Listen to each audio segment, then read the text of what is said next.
Jannik, congratulations. First player into the semifinals here. You were exquisite out there today. 6 games in a row, lost a couple, and then 6 games in a row. You're top gear today. Yeah, today I felt well on court. Especially the return games today were very, very good. I felt like also my serve was great. I had just a small drop, but you know it's normal at times to start the set also a bit differently. And but against this kind of players, you can put yourself in a very difficult situation because you know when he gets the serve right, then it's very difficult to break back. So you know I'm happy for today's match. I raised my level, which I was aiming for today. So I'm happy about that. And yeah, now let's see what's coming in the semis.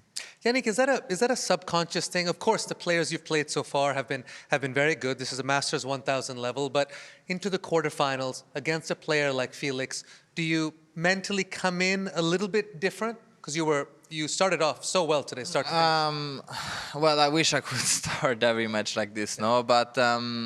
I'm aiming for that, you know. I feel like that in important matches, especially in later stages of tournament, we feel more comfortable because this first couple of matches they are very difficult. You come here, you don't know exactly what to expect, but then after you know how the situation is on the court, I played already, you know, a couple of day matches, which I know how the situation is gonna be, and yeah, you know, so I'm aiming for that. Then you know I cannot do it every match, of course, and it would be also tough to see, you know. Right. But in the same time, I'm happy how I handled today, and yeah. Felix said something interesting when he was on the desk yesterday. He hadn't lost to you previously, so I asked him about this, and he said, no, well, you know, this he's like unbeatable now. And it's difficult when you go into a match where the belief maybe isn't fully there. So I want to ask you, now you're Jannik Sinner, #1 in the world, all the Grand Slam titles, but before you got here, there was a time where you hadn't accomplished all these things, but you found that belief against the Djokovic's and so forth. How were you able to do that? Well, you know, I think that, or I'm someone who loves challenges, you know, and I was looking forward for this kind of match today because I never won against him. The last time we played, it was a long time ago, so even there you don't know exactly what to expect.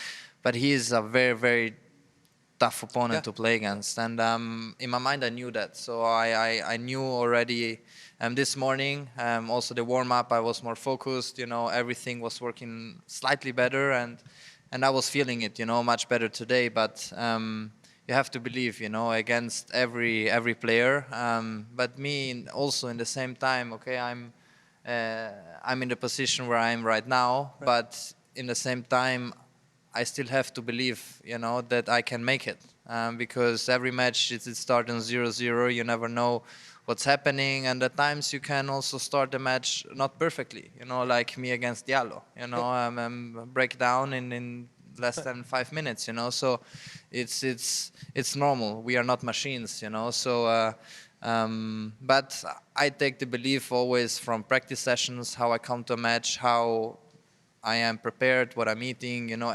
everything together, and obviously if you feel comfortable off the court with everything, with the people you have around, it makes life easier.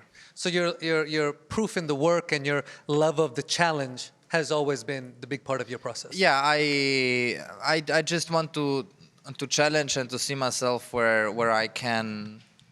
What I can reach, you know, and then I don't want to talk about titles or wins. I just want to take everything possible out of myself, you know, that after the career I can say I gave 100%, you know, in everything, and hopefully I'm able to do that. It takes sacrifices, it takes everything possible, but in the same time I'm looking forward for this, no.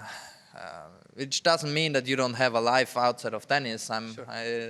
That's for sure not, and I love the people I have around. So, but sometimes it takes some sacrifices.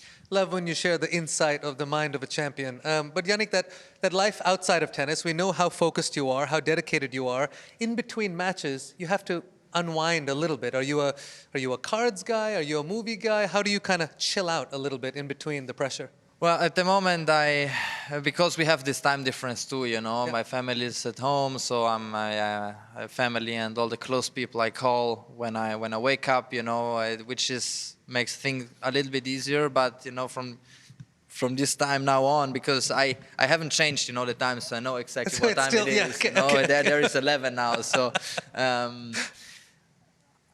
And they're going to sleep now, Yeah, you yeah. know. So I don't need the phone anymore, you know, which is also strange. But in the same time, sometimes it's good, you know. You take away the phone. We said already. Now we're gonna play a couple of holes in golf, you know, just to do something different. Lovely. And I love to play cards. I love my team and everything. So we have a good atmosphere. Cards and golf, my kind Yeah. of guy. I love to hear it. I'm better in cards. Cards Yeah. and golf, okay. Jannik, you were brilliant out there today. Thank you you. for coming and chatting with us. Enjoy the golf, enjoy the cards, and keep Thank playing you. well. Thank you. I appreciate it.